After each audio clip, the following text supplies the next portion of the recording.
Hello students of class 12. Today once again we are going to revise the poem on killing a tree. This poem has already been done with you and you have written the question answer, so you know the poem quite well.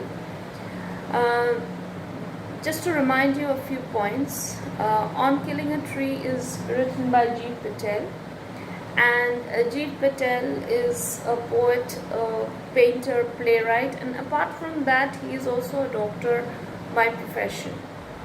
And since he is a doctor, he has used many clinical imagery or medical terms in this poem. And this poem is written in free verse, that is, it does not rhyme. Generally, we see that there is a particular rhyming pattern in that way, but in this poem it's written in free verse. So and this poem is actually a response, a poet's response to the ruthless killing of trees.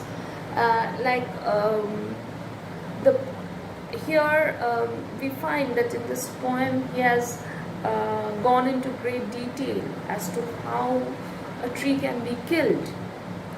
Now, the very word killed is, we don't use the term killing with trees.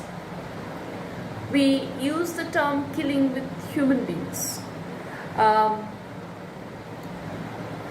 We use the word rather destroy with trees, felling of trees. But here he has used the word killing and it's very significant because of the fact that according to him, the act of destroying a tree is like a brutal murder, and that is the reason why he is using the term killing in his poem. Another thing we find is that this poem has two contrasting images. The first half of the poem talks about how a tree grows and how it heals even though it's hacked and chopped. But the next half of it is dealing with the full destruction of the tree. So there is a contrasting image of life and death in this whole poem. So let us just read the poem once again. It takes much time to kill a tree. That is, it takes not only long time, but it takes tremendous effort to completely destroy a tree. Not a single jab of a knife. So jab here means he's using the term knife, which is again used by doctors. So what he means is the axe. So sudden blows of the axe will not kill a tree, will not destroy a tree. You cannot destroy a tree that way. Not a single jab of knife will do it. That is, will finish a tree. It has grown. It means here refers to the tree. So from a tree grows its first seed and then grows into a small plant, and the plant grows into a bigger plant, and gradually and finally over the years it develops into a big tree. So that is exactly what he's trying to say in the next three lines. It has grown, slowly consuming the earth. Consuming the earth means taking the nutrients from the earth, arising out of it. That is, the seed is inside, and all of a sudden, one day it rises above the ground. So that's why it says that rising out of it, that is from the soil, it rises above it. And that is it.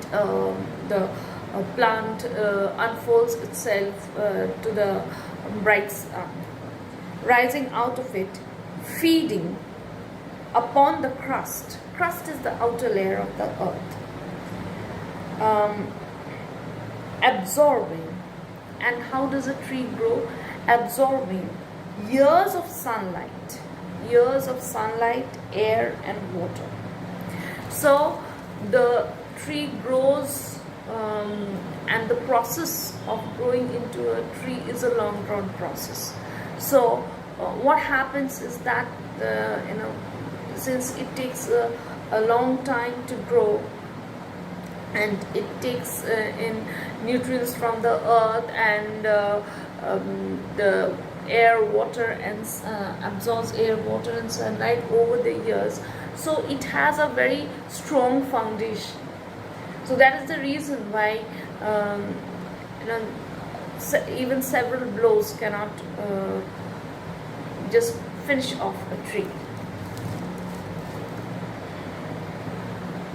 Absorbing years of sunlight, air and water, and out of the leprous hide.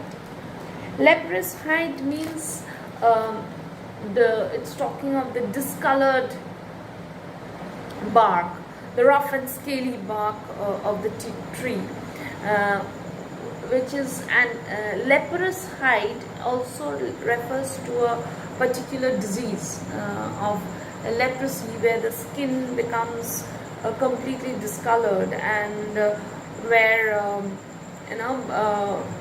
it's kind of a skin disease where people even lose their limbs or portions of the body. It could be hand, legs, and it was very much prevalent even 30 years or 40 years ago, but gradually it has waned away. Now we don't see leprosy patient now so frequently. Maybe there are some, but we don't get to see them, but previously it was very common. So once a person is affected by leprosy, it means that the person is going to get the disease, and it is like the end of it.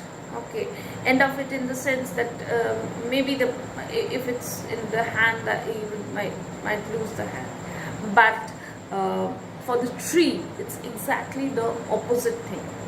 Even from the rough and scaly bark, rough and scaly and discolored bark of a tree, you find the sprouting leaves. Sprouting means the growing leaf, that is the small leaves come out of it. So whereas for a human being affected by leprosy means it's the end of the growth. Here it's just the opposite. That is, even though it's a discolored, rough and scaly bark, but still, the tree comes out, means new leaves comes out of it. So hack and chop. So his point of telling all these things is that so the tree has grown in this way. So if you think that you can just with one blow you can just chop it off and finish it off, that's not going to happen. So hack and chop, but this alone won't do. Won't do means you won't be able to destroy it completely. Not so much pain will do it. The bleeding bark will heal. Not so much pain will do it means a tree has life. So if you go on hacking, if you hit it with several blows, it is definitely going to inflict pain. It is definitely painful for the tree, but it is not enough to kill it or finish it completely. The bleeding bark will heal. Bleeding bark here means, when you hit constantly hit a tree at one point. Okay, several blows are there. There's sap coming out, so that is being referred to as the bleeding bark. Okay, and bleeding bark, in the sense, we use this again. See, he has used something. Bleed is the term we use with human beings, but he has used it to show, how powerful the tree is. Bleeding bark will heal. That is, it has that power, that regenerative power. The tree has the regenerative power in it to heal itself. And from close to the ground will grow curled green twigs. Curled green twigs means small, delicate branches. Okay, they will grow, and from close to the ground will rise curled green twigs, miniature boughs. Okay, thin branches, small, miniature means very small branches will grow. Now, from close to the ground means what the poet is trying to tell us, that even if the tree is chopped down till its stump, still you will find that after a few days it has healed, and small branches have come out of it, and which, if unchecked, will expand again to form a size. So he's saying that if you leave it undisturbed, if you don't disturb it at all, then the tree will once again grow back to its former size. So this was the first half of the poem. We'll do the next half in the next class. Thank you.